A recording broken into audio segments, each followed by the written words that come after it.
가난해졌다가 부유해져요.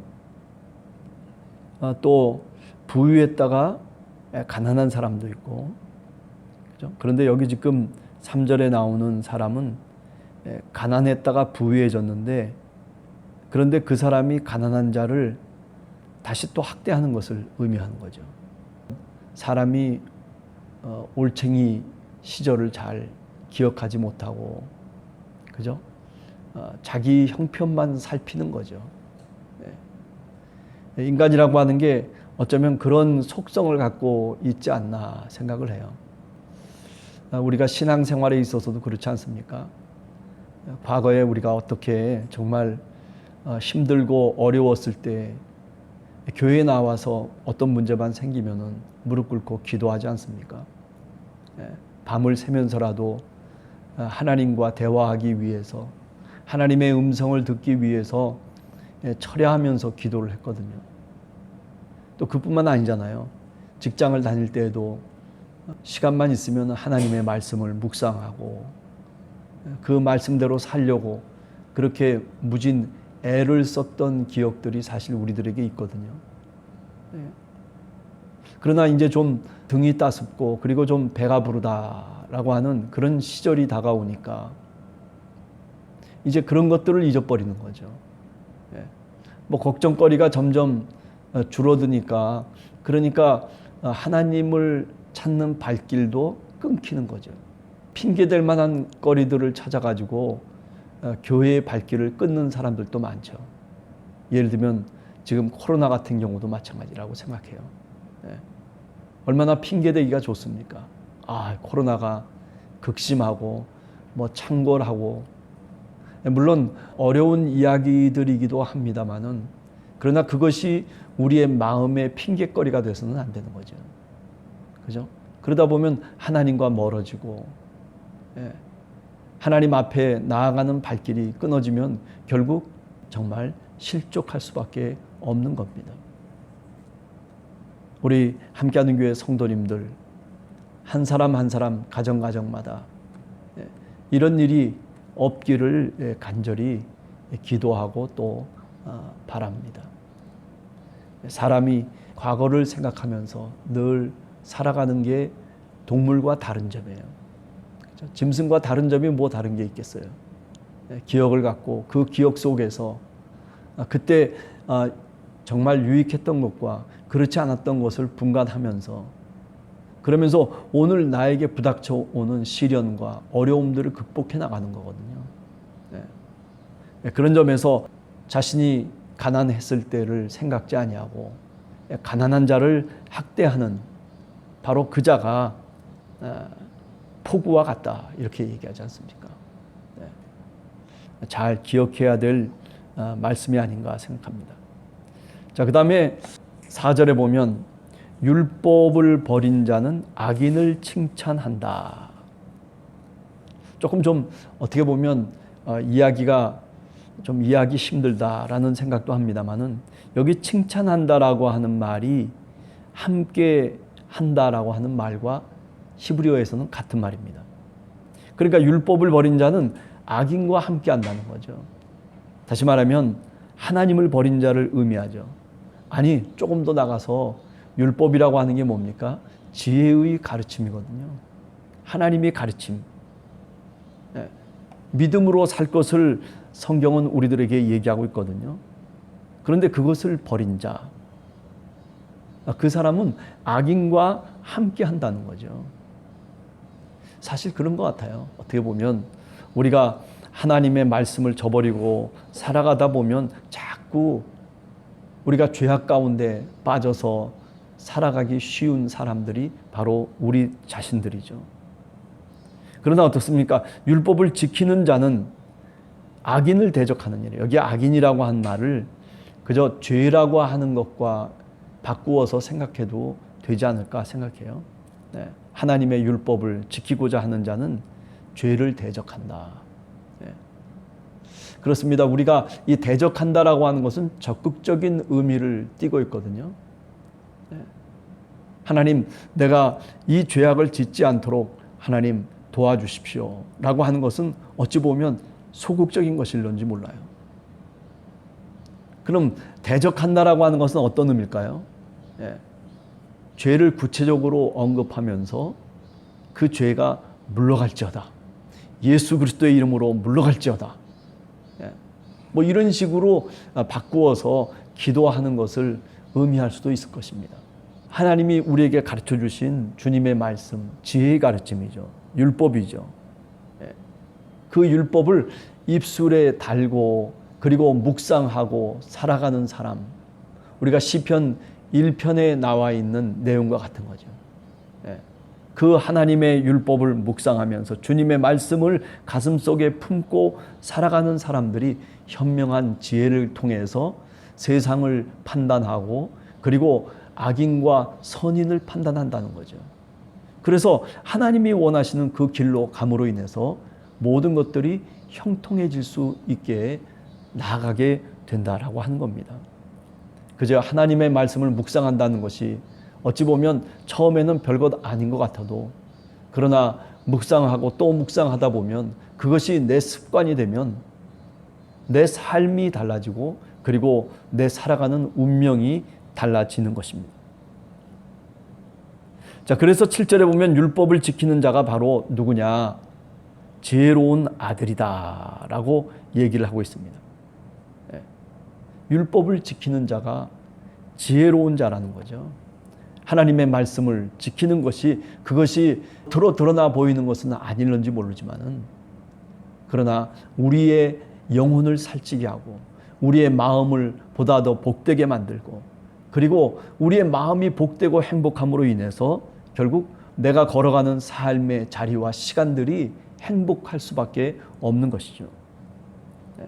우리 함께하는 교회 성도들, 오늘 하루를 살아가면서도 하나님의 말씀을 좀 더 묵상하며 오늘 또 내 삶의 자리 속에서 그것이 어디든 간에 하나님의 말씀을 실천해 나가려고 하는 그런 마음가짐을 갖고 오늘 하루를 출발하는 여러분들 되시기를 간절히 주님의 이름으로 축원합니다. 자, 그 다음에 9절에 보면 사람이 귀를 돌려 율법을 듣지 아니하면 그의 기도도 가증하니라. 율법에 대한 얘기가 계속 나옵니다. 이게 분명히 하나님의 말씀이 이렇게 하라고 얘기하고 있는데 그런데 내가 의도적으로 그것을 거부해버리는 거예요. 왜 거부하는 거예요? 내 이해관계가 걸려있기 때문에 그런 거죠. 의도적으로 거부함으로 인해서 내가 뭔가 유익한 것이 돌아온다는 거죠. 뭐 그것이 돈이 됐던 아니면 그것이 권력이 됐던 아니면 그것이 명예가 됐던 아니면 그것이 재물이 됐던 뭔가 나한테 유익이 끼쳐지기 때문에 하나님의 말씀을 거역하는 거죠. 귀를 돌려버리는 거예요. 그러면 어떻게 됩니까? 그의 기도도 가증하게 될 것이다. 예수 그리스도를 믿는 사람이라고 얘기하면서도 그런데도 하나님의 말씀대로 살아가려고 하는 그 뜻을 저버리고 살아가다 보면 이렇게 결국에는 모든 것들이 헛된 것으로 귀착될 수밖에 없다라고 하는 거죠. 그죠? 아무리 기도를 해도 기도 응답이 없는 거예요. 내가 무엇을 위해서 기도하고 무엇을 위해서 기도하고 뭐 이렇게 저렇게 수많은 기도를 했다라고 얘기하면서도 그러면서도 문제는 뭐냐면 귀가 돌려져 있는 거예요. 세상을 향해서 돌려져 있고 하나님을 향해서 내 귀가 열려져 있지 않는 그런 모습으로 신앙생활을 하게 되면 어떻게 되겠습니까? 그죠? 그것이 결과는 너무나도 뻔한 것이다 라고 얘기할 수 있는 것이죠. 자, 그렇기 때문에 자기의 죄를 숨기는 자는 형통하지 못하고 오히려 죄를 자복하고 버리는 자는 불쌍히 여김. 다시 말하면 은혜를 받을 것이다. 왜 우리가 귀를 돌린다라고 하는 것 자체가 사실은 죄와 연관이 있는 거 아니겠어요? 죄를 대적해야 되는데 그런데 그것을 대적하지 아니하고 오히려 죄를 받아들이고 있는 신앙의 모습을 얘기하거든요. 그게 뭐 신앙의 모습일까라고 생각을 합니다만은 그러나 우리 자신들의 경험을 가만히 들여다보면 그죠? 예수를 믿고 또 뭐 직분을 갖고 또 뭐 심지어는 뭐 저와 같은 사람도 마찬가지겠죠. 그런데도 불구하고 아직도 내 마음속에 죄악이 꿈틀거리고, 그죠? 뭔가 죄악이 지나가고 있으면 그거를 꼭 잡아야 되는 것처럼 생각한단 말이죠. 그거를 떨쳐버리고 그 유혹 속에서 물리쳐야 되는데도 불구하고, 그런데 그 죄를 숨기면서 살아가려고 하는 거죠. 그걸 하나님께 내놓으면 되는데, 하나님 앞에 내려놓으며 주님, 저는 이런 죄인입니다. 자복하면서 그잖아요. 나중에는 버리지 않겠어요. 이것이 잘못됐다는 것을 알고, 그리고 그것을 버리면 하나님의 은혜를 입게 되는 거죠. 그러나 그렇지 않은 사람은 오히려 죄를 숨기고, 그리고 그 죄악을 하나님 앞에 고백하지 않고 그저 이렇게 저렇게 살아가고 있는 사람들의 모습을 우리가 한 번쯤 생각해 본다면 뭐 형통할 수가 없는 것이죠. 행복할 수가 없는 겁니다. 자, 그렇기 때문에 14절에 보면 얘기를 하고 있어요. 항상 늘 언제 어느 때 어느 곳에서든지 주님을 경외하는 자는 복되다. 그죠? 네.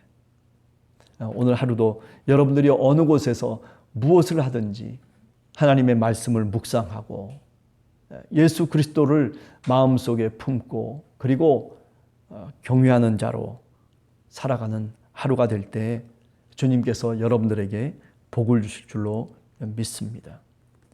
그다음에 마지막으로 22절의 말씀과 25절의 말씀을 생각해 봅니다. 악한 눈이 있는 자는 재물을 얻기에만 급하고, 그죠? 자기에게 빈궁이 임할 줄을 알지 못하느니라. 자기 욕심대로 살아가는 사람, 자신의 유익만을 바라보면서 살아가는 만약에 신앙인이 있다면, 아니 또 그런 사람이 있다면, 그런 사람의 결과는 바로 이와 같이 빈궁이 자기도 모르는 사이에 찾아온다는 거죠. 이 빈궁이라고 하는 게 꼭 무슨 뭐 재물적인 것만 의미하는 것만은 아니죠. 그죠? 마음이 그렇게 허물어져 버리고 만다는 거죠. 하나님이 우리에게 선한 마음을 주셨는데, 그런데 그 선한 마음을 어떻게 해요?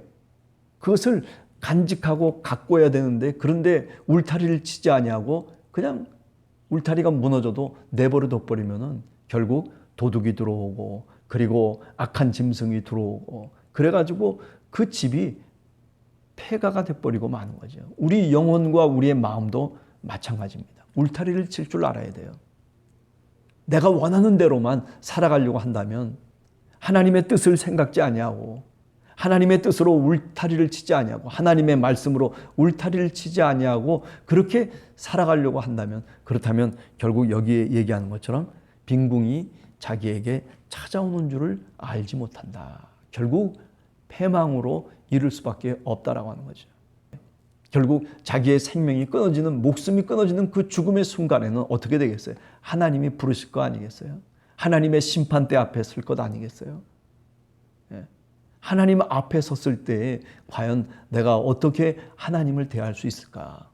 하나님의 그 준엄한 음성을 어떻게 피할 수가 있겠어요? 그렇습니다. 악한 눈을 갖고 살아가는 신앙인이 되어서는 결코 안 될 줄로 믿습니다. 욕심이 많은 자는 다툼을 일으키나 25절에 보면 여호와를 의지하는 자는 풍족하게 되느니라. 자족하 얘기하고 있는 거죠. 그죠?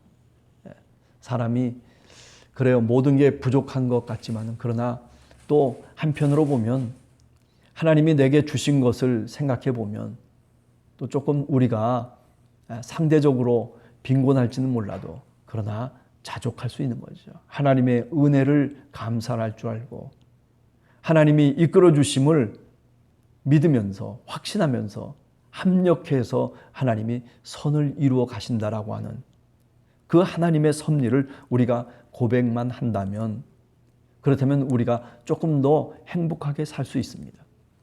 조금 더 확신 속에서 살 수가 있게 되는 것이죠.